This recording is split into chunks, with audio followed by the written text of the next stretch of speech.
Hi, this is Jack at Jack's Transmission. So in the GTR, GR6, R35 trans, people are always stripping out these oil pan bolts, and it's getting pretty bad. I had one here the other day where over half the bolts in this thing were stripped out.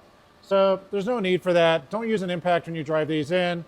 Just do them by hand and gently torque them. But in this case, it's too late. This one here at the bottom was stripped out. So I'm going to show you how to helicoil these without pulling the pan.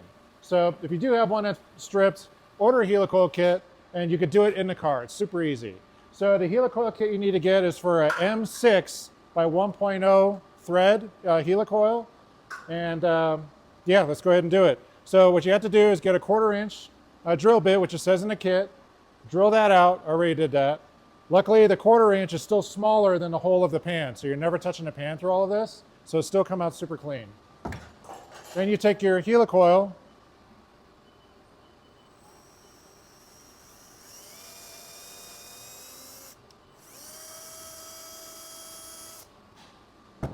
Super easy. I have a can of brake clean here that's empty, and I just use this for compressed air. Blow all that stuff out. Then this kit came with this tool to install the helicoil. I don't like this tool. I like using this one instead. This is one I already had. You put the helicoil on the tool. I like to put just the tiniest amount of Loctite on the threads on the new helicoil, just so it stays in there. When you remove the bolt later on, the helicoil won't come out with it. Just go in here, very gently get it started. Now with a tool like this, what I like about it is, as I'm screwing it in, I pull a little bit, so you don't force it past a thread and you cross thread it in there. You don't want to do that. You want to pull a little bit as you twist. So I'm pulling as I twist. Let's go all the way in. The helicoil, you want to go all the way in, flush with the case, not the oil pan, because then when you torque it down, you're not torquing anything. All the way in.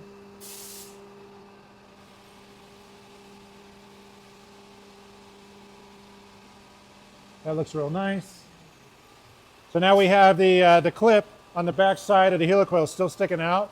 So what I'll do is put it on the end of that and just give it a little tap to break it off. And another thing too is, if you buy a fluid change kit or something from us, the factory bolt is super shallow. You see that? Got that little nubbin on it with no threads. It doesn't utilize all the threads in the case. So it's very easy to strip these out because you're using very few of the threads available. Our fluid change kits come with bolts that have threads all the way through and they're slightly longer. We'll go in. You see we did a good job here. Going in by hand. And that's it.